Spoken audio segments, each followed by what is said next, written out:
En justice, l'opposant Seth Kikuni reste en détention préventive pour une durée de 15 jours supplémentaires. Sa demande de liberté provisoire a été rejetée par le tribunal de paix de Kinshasa-Gombe. Au Bazuélé, le prix du carburant continue à galoper de 5 500 ce mardi 17 septembre. Ce produit pétrolier se négocie à 12 000 francs congolais à la pompe et un peu plus cher chez les revendeurs. Au Mali, une attaque a visé tôt ce matin le camp de la gendarmerie au cœur de Bamako. La situation est actuellement sous contrôle de l'armée qui parle d'un assaut à tendance terroriste. Nouvelle édition sur Télé 50. Merci de nous avoir choisis. Le chef de l'État a visité la plus vieille école officielle de la République, l'école Kamina, située dans la commune de Kalamou à Kinshasa, puis une autre école dans le camp militaire Tchachi. Objectif, c'est rassurer de l'effectivité de la gratuité de l'enseignement et la reprise des cours. Son déplacement intervient dans un contexte d'insécurité en milieu scolaire avec le décès des écoliers dans l'Est et dans la capitale. 7h30, ils sont là pour apprendre. Ces élèves de l'école Kamina de Yolo Nord dans la commune de Kalamou ont repris les chemins de l'école depuis le 2 septembre, date officielle arrêtée par le gouvernement. Papa est le chef de la famille. Le président de la République est venu rendre visite à ces jeunes élèves de l'école Kamina, première école officielle du pays construite en 1945. À son arrivée, le président Félix Tshisekedi était ovationné par tous les habitants du quartier sortis pour l'accueillir.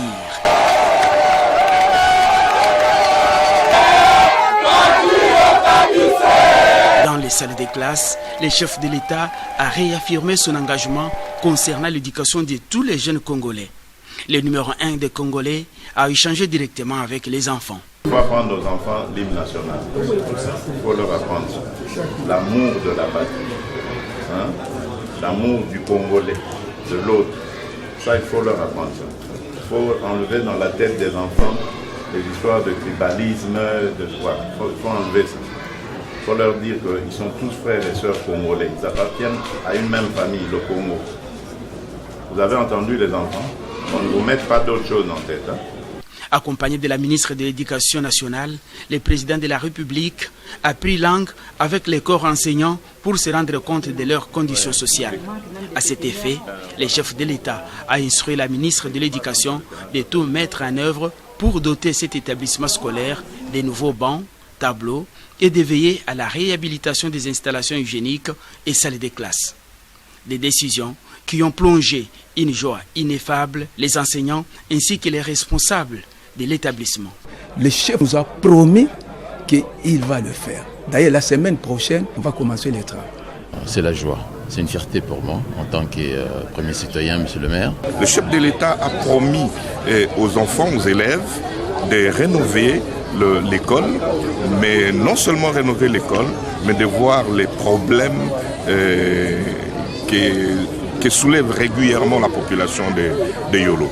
Donc il a demandé au bourgmestre et à ses services aussi de tout faire pour que dans un bref délai, que l'école Kamina soit rénovée. Homme de terrain et proche de son peuple, Félix Antoine Tshisekedi Tshilombo n'hésite pas un seul instant pour palper du doigt les réalités de siens. Comme il le dit lui-même, le salut du peuple est la loi suprême. La première ministre Judith Suminwa a déposé au bureau de l'Assemblée nationale 3 projets de loi, dont le projet de loi de finances exercice 2025. En ce qui concerne le projet du budget de l'État exercice 2025, il est chiffré à 49 847 millions de francs congolais, soit un peu plus de 18 milliards de dollars américains.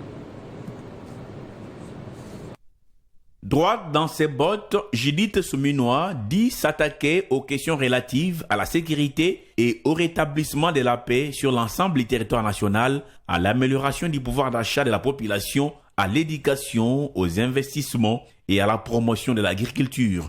La chef du gouvernement a annoncé une augmentation de 13% des ressources allouées à l'agriculture afin de promouvoir cette activité primaire de base. On a une augmentation au niveau des investissements de plus ou moins 14%, ainsi qu'une augmentation des ressources allouées à l'agriculture, 13% pour l'agriculture.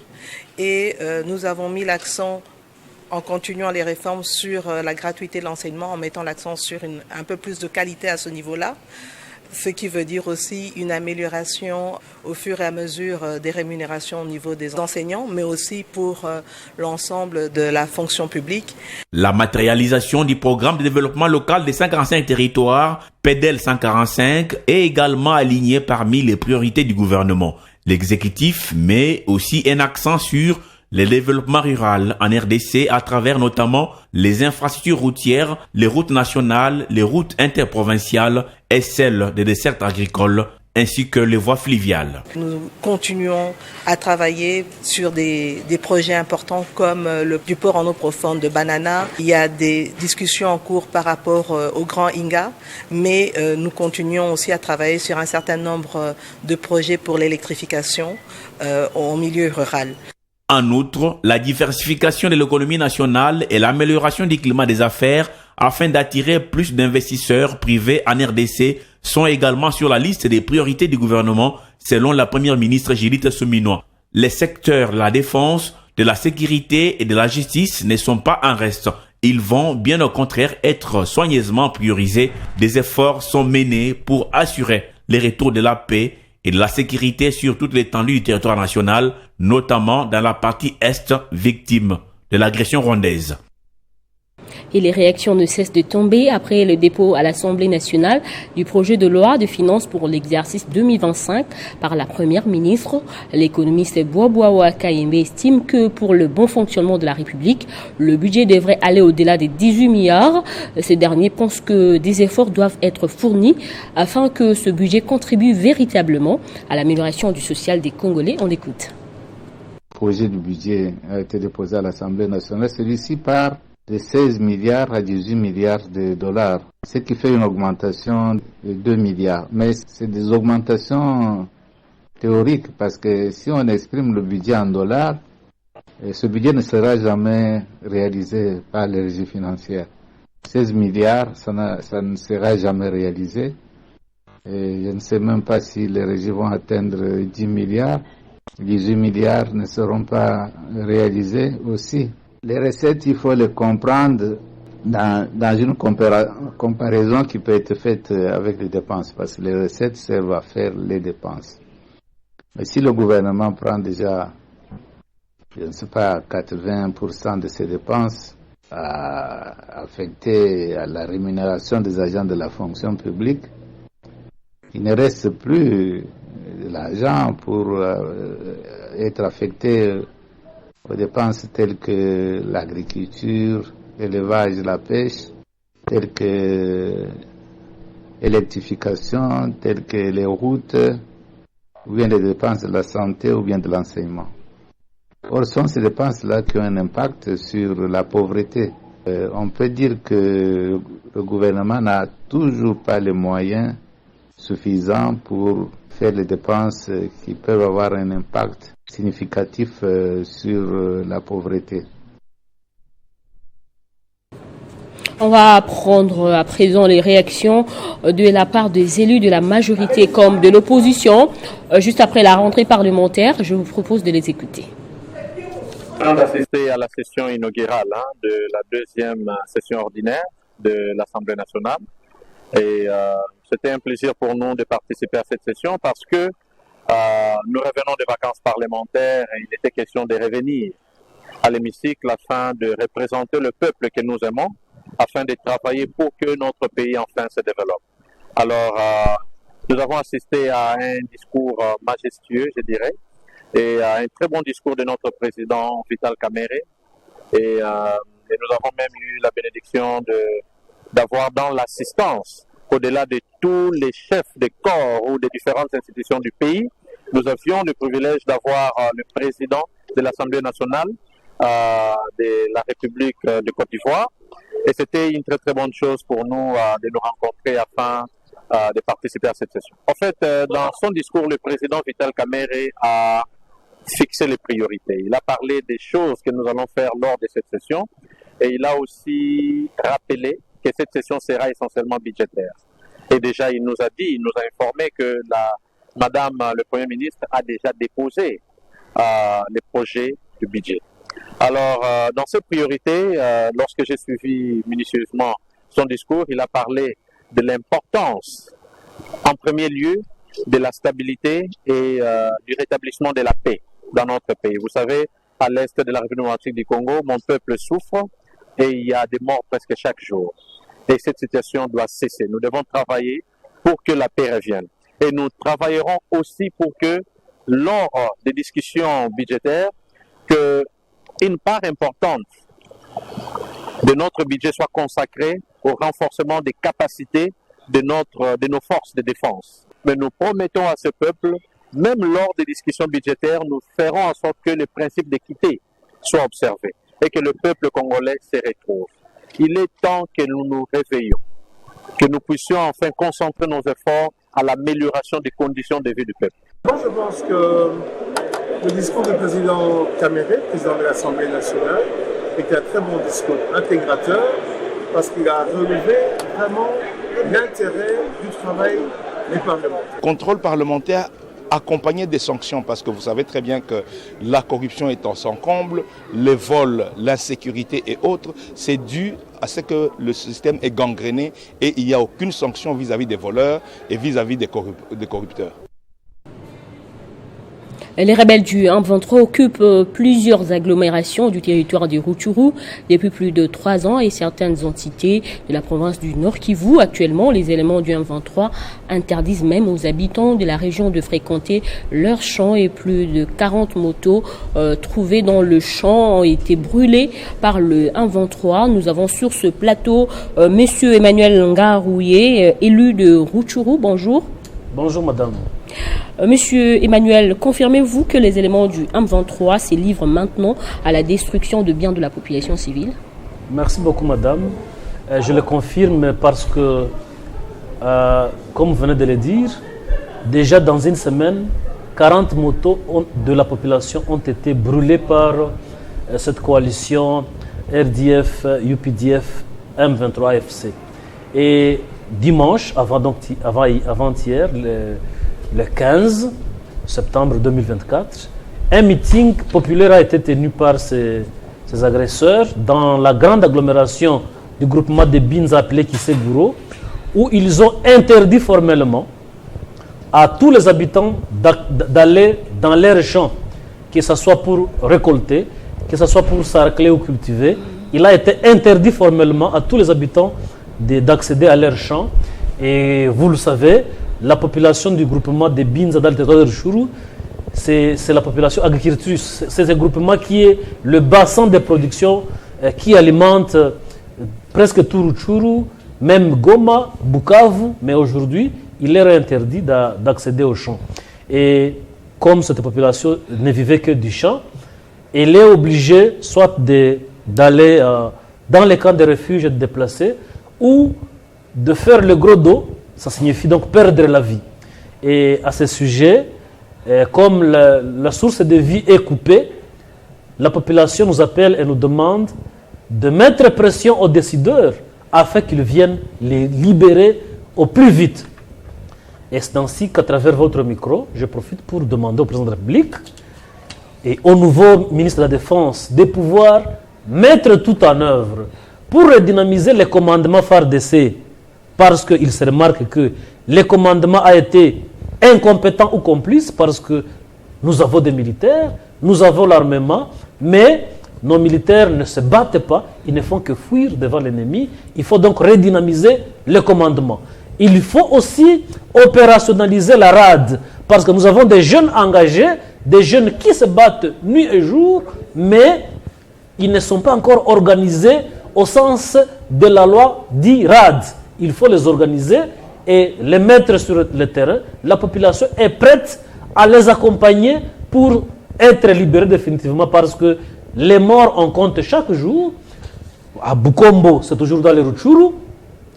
Le centre de santé de Ngolo a été vandalisé il y a 3 jours. Et plusieurs maisons d'habitation, des villages ont été incendiés par ces mêmes agresseurs à Murambi, à Karambi, à Moudougou. Tous ces villages ont été incendiés par les agresseurs. Le notable du milieu a été ligoté et aujourd'hui il est entre la vie et la mort entre les mains des agresseurs. La population meurt chaque minute, chaque seconde. Et nous disons, lorsque le gouvernement est en train de faire des tours dans la région et dans le monde, c'est vraiment une cherche de solutions, mais la population ne peut pas attendre 1 mois, 1 année. Maintenant, nous sommes à 3 ans. La population demande à ce que les gouvernements sachent que c'est urgent. Ils ne font pas attendre, il faut les libérer. Et vous voyez, les jeunes du milieu se sont donnés. Et il ne manque que l'organisation et l'accompagnement effectif du gouvernement. Monsieur Emmanuel Ngaroué, vous l'avez évoqué si tôt, que l'alliance qui est à la base de ces mouvements destructifs des biens de la population, c'est l'alliance RDF, M23 et AFC. Et pensez-vous que le gouvernement ne fait rien du tout par rapport à cette situation? Vous avez oublié les UPDF, l'armée ougandaise. C'est une coalition de 4 armées. Donc c'est le RDF, l'armée rwandaise, le UPDF, l'armée ougandaise, et la coalition M23 AFC. Le gouvernement congolais, on ne peut pas dire qu'il ne fait pas quelque chose parce que dans moins d'1 année, l'AFDEL avait déjà pris Kinshasa. Dans moins de 3 ans, le RCD avait pris presque le 3/4 de la RDC. Mais aujourd'hui, ces 3 ans, jusque-là, cette coalition n'a jamais pris une seule ville. Mais il contrôle quand même Rutshuru, Masisi, une grande partie, Nyiragongo et aujourd'hui une partie de Lubero. Ça signifie que le gouvernement fait quelque chose. Et à ce sujet, nous félicitons, et la population ne cesse de féliciter le président Tshisekedi, mais demande plus d'efforts parce que la population constate elle-même qu'au niveau des FARDC, il y a un dysfonctionnement créé par le commandement pour ne pas mettre fin à cette guerre. Et c'est à ce sujet que la population demande au président d'avoir un œil regardant et de restructurer son armée, surtout le commandement, pour que, ensemble avec le nouveau commandement de FARDC et les Ouazalendo, le travail soit définitivement fait parce que nous savons que le RDF, le UPDF et le M23, ce n'est pas une armée qui peut faire face au FARDC avec notre population congolaise. Merci, Monsieur Emmanuel Ngaroué. Je signale que vous êtes élu de Rutshuru. Merci d'avoir répondu à notre question. Merci beaucoup, Madame la journaliste. Autre chose à présent en justice, l'opposant Seth Kikouni a vu sa demande de liberté provisoire refusée. Ce rebondissement intervient après sa première comparution publique devant son juge naturel au tribunal de paix de Kinshasa-Gombe en présence de son équipe d'avocats. Pour en parler, nous sommes en ligne avec Ramazani Chabani. Bonjour, Monsieur Chabani. Vous êtes l'un des avocats de Seth Kikouni. Nous pouvons savoir quelles sont les raisons justifiant le rejet de la demande de liberté de votre client. Le tribunal de paix de Kinshasa-Gombe, siégeant en chambre du conseil, a rejeté hier la demande de M. Kikouni d'en obtenir la mise en liberté provisoire. Selon le tribunal de paix, M. Kikouni, qui a aujourd'hui une adresse connue, peut changer son adresse à tout moment et se soustraire de la justice. Et voilà pourquoi M. Kikouni a décidé de faire appel de cette décision qui, selon lui, viole les dispositions des articles 27 et 32 du Code de procédure pénale qui donne la possibilité à une personne étant dans la situation de M. Kikouni de pouvoir bénéficier d'une mise en liberté provisoire, surtout que la Constitution garantit la liberté étant la règle et la détention une exception. Voilà un peu ce qui s'est passé hier, M. Christian. En bref et en images, le prix du carburant continue à galoper dans la province du Bas-Uélé. De 5 500 ce mardi 17 septembre, ce produit pétrolier se négocie à 12 000 francs congolais à la pompe et un peu plus cher chez les revendeurs. Cette situation perturbe la desserte en produits vivriers ramenés à Bouta par des véhicules qui sont frappés par cette crise. 2 points essentiels marquent la session extraordinaire du Conseil d'administration du Fonds spécial de réparation de l'indemnisation aux victimes des activités illicites de l'Ouganda en RDC, lancé à Kinshasa pour une durée de 5 jours. Il s'agit notamment de la présentation de la nouvelle coordination et l'état de lieu du processus d'indemnisation des victimes de guerre de 6 jours à Kisangani.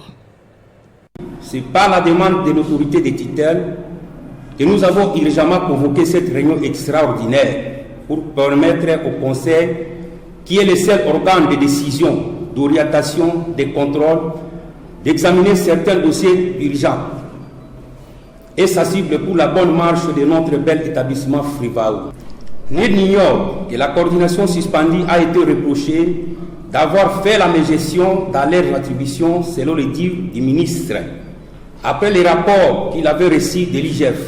Mais fort malheureusement, le dit rapport n'est jamais transmis au président du Conseil pour que les membres du Conseil en prennent connaissance. Quand cela ne tient, je vous demande de bien accueillir cette nouvelle équipe, de leur donner la chance de travailler comme il se doit pour que nous accomplissions ensemble les missions nous assignées par les décrets et gagner la confiance de son Excellence, Monsieur le Président de la République, chef de l'État, Félix Antoine Tshisekedi Tshilombo dit Fachi Béton. 1. Présentation, coordonnateur AI du Frivao et son projet de faire des routes au conseil d'administration. Manuel de procédure d'identification des victimes. Deuxième tiré, état du processus à Kisangani, examen et validation de la liste des victimes ayant ouvert leur compte depuis janvier 2024, ainsi que la liste de la délégation des victimes venues de Kisangani. Les plans de déploiement du processus dans les provinces de la Chopo, Bazuele, Otuele et Ituri. Et à l'issue de sa mission officielle en Chine, la gouverneure du Lualaba a regagné sa juridiction. Se confiant à la presse, Fifi Masuka Saini est revenue sur le bien fondé de sa mission qui a consisté à la mobilisation des investisseurs chinois afin de booster le développement intégral de sa province. La gouverneure du Lualaba a regagné sa province ce lundi 16 septembre 2024 à 11h, heure locale.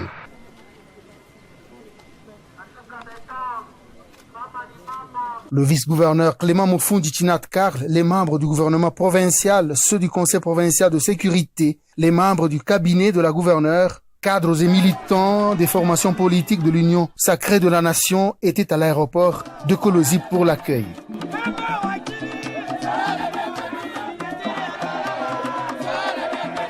Fifi Masuka Saini vient d'une mission officielle dans la suite du président de la République Félix Antoine Tshisekedi Tshilombo à Benjin, où elle a participé au Forum économique RDC-Chine. Nous avons conquis le cœur des investisseurs en ce qui concerne l'énergie, l'agriculture et même certaines sociétés qui sont dans la fabrication de véhicules ont accepté de venir installer leur usine de montage en RDC au Lualaba. Aux abords de l'aéroport de Kolosi, les Lualabais étaient nombreux pour chanter et célébrer le retour de leur gouverneur. Masuka Saini s'est donné un temps de marcher avec ses administrés qui l'ont manqué pendant un temps. À l'enseignement supérieur et universitaire, l'Institut supérieur des bâtiments et travaux publics de Kindu et l'Institut supérieur de sciences médicales du Maniema ont clôturé l'année académique 2023-2024. La cérémonie a eu lieu en présence des autorités provinciales. Au cours d'une cérémonie riche en couleurs, des collations des grades académiques, couplées à la clôture de l'année 2023-2024 à l'esplanade de l'hôtel Espace S, le directeur général de l'IBTP Kindu a vanté l'importance de son institution dans la construction de la province en édifices publics et en ponts et chaussées. John Kyuna-Saluma appelle le nouveau diplômé d'État de choisir l'IBTP pour ne pas subir le chômage une fois terminé leur cursus académique. Que nous demandons aux parents et aux jeunes du Maniema, on ne peut pas développer une province avec un nombre élevé de bureaucrates. Pour sa part, le directeur général de l'Institut supérieur des sciences médicales du Maniema, Lucien Pakia, a salué l'apport de son alma mater dans la formation des spécialistes en laboratoire, des nutritionnistes ainsi que des pédiatres qui font aujourd'hui preuve de leur assiduité dans le marché d'emploi depuis 2008. L'ISSM fait partie de 5 établissements d'enseignement supérieur et universitaire en ordre avec l'État au Maniema, ayant des arrêtés d'agrément, d'où la raison pour lui d'inviter les parents d'envoyer leurs enfants à son institution. 5 établissements admis à l'agrément définitif. Et cet agrément définitif, n'est-ce pas, donne l'accès pour avoir un diplôme national. Les autres sont des établissements qui sont là et parfois qui ont quand même, n'est-ce pas, l'autorisation de fonctionnement. Ça ne lui donne pas l'accès d'avoir un diplôme national signé par le ministre du Tutelle. Dans ce cri de joie, c'est ici la tribune centrale de Kindu que s'est déroulée cette double cérémonie des collations des grades académiques et clôture de l'année 2023-2024. Dans le reste du continent, plusieurs coups de feu et explosions variables ont été ressentis ce mardi à Bamako, capitale du Mali. L'armée malienne a indiqué que la situation était sous contrôle. Tôt ce matin, un groupe de terroristes a tenté de s'infiltrer dans l'école de gendarmerie de Faladié, dit l'armée, dans un communiqué publié sur les réseaux sociaux. La situation est sous contrôle, a-t-elle ajouté. Le coup de feu ont réveillé Bamako, capitale du Mali. C'est mardi 15 septembre vers 5 heures du matin, heure locale. Un groupe d'hommes armés non identifiés ont attaqué un camp de militaires de la capitale malienne. Des salves entrecoupées d'explosions ont été entendues par plusieurs témoins et une fumée noire s'est élevée dans le ciel à proximité de l'aéroport. La situation est désormais sous contrôle selon les autorités du pays, qui dénonce une tentative d'infiltration des terroristes dans l'école de gendarmerie des Faladiers, à 5 km au nord de l'aéroport de la ville. Le ministère de la Sécurité a quant à lui fait état d'attaques terroristes contre des points sensibles de la capitale dans l'école de gendarmerie. Suite à cette attaque, 2 gendarmes ont été blessés. Des opérations de ratissage sont en cours selon l'armée. Par précaution, l'aéroport a été momentanément fermé face aux événements, tout comme le lycée français Liberté, en raison d'événements extérieurs. Des employés de l'ONU ont également reçu un message leur intimidant de limiter les déplacements jusqu'à nouvel ordre. Un témoin a aussi indiqué être resté bloqué avec d'autres fidèles dans une mosquée proche de la zone de tir à l'heure de la première prière matinale. Alors que le pays est victime d'attaques armées depuis plusieurs années, la capitale avait jusque-là été plutôt préservée. Depuis août 2020, le pays est dirigé par une junte et son colonel Assimi Goïta. Depuis, le Mali n'a cessé de s'éloigner le pays occidentaux, et notamment la France, pourtant présente dans le pays depuis 2013 dans le cadre des opérations au Sahel, Serval, puis Barkhane. Après la rupture de l'alliance nouée avec la France et ses partenaires européens, le Mali s'est tourné vers la Russie qui a notamment déployé sa milice Wagner. Prenons le rappel des titres à présent. En justice, l'opposant Setski Kouni reste en détention préventive pour une durée de 15 jours supplémentaires. Sa demande de liberté provisoire a été rejetée par le tribunal de paix de Kinshasa-Gombe. Au Bazuélé, le prix du carburant continue à galoper de 5 500 ce mardi 17 septembre. Ce produit pétrolier s'est négocié à 12 000 francs congolais à la pompe et un peu plus cher chez les revendeurs. Au Mali, une attaque a visé tôt ce matin le camp de la gendarmerie au cœur de Bamako. La situation est actuellement sous contrôle de l'armée qui parle d'un assaut à tendance terroriste. Restez avec nous, la revue de presse est dans un instant.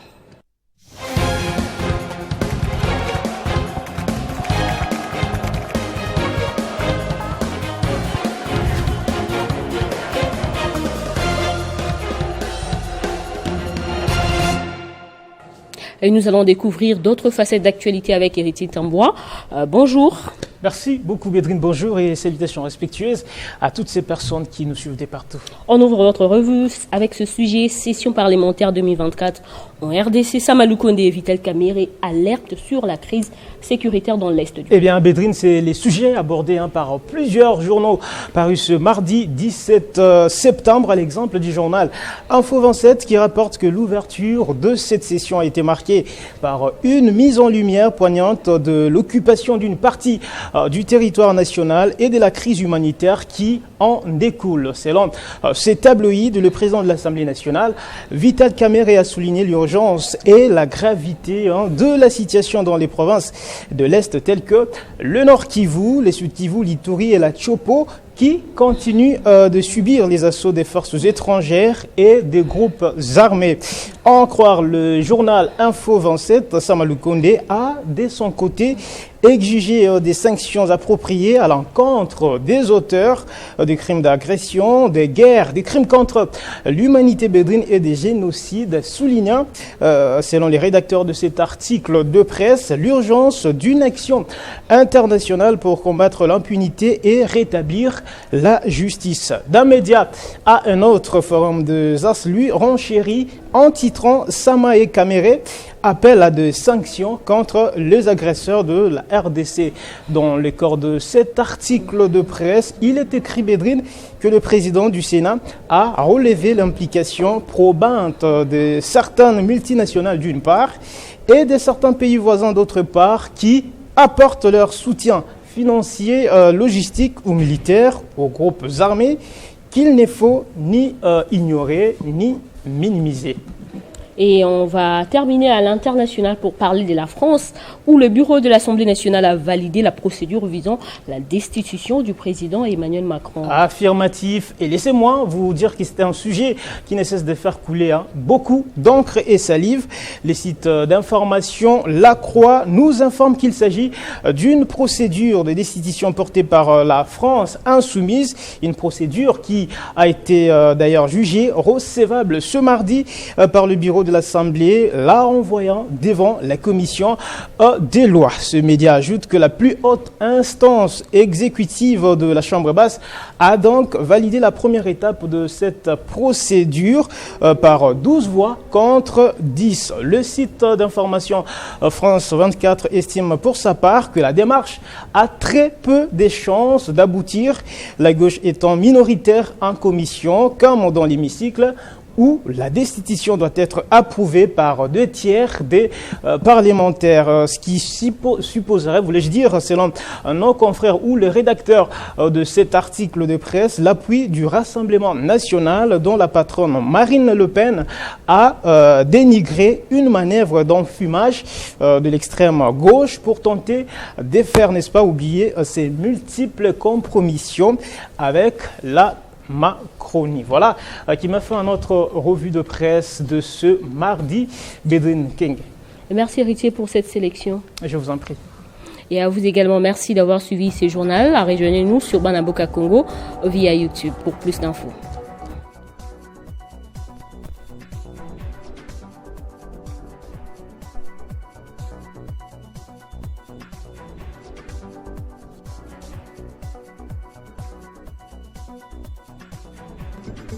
Retrouvez toute l'actualité en continu sur www.tele50.cd.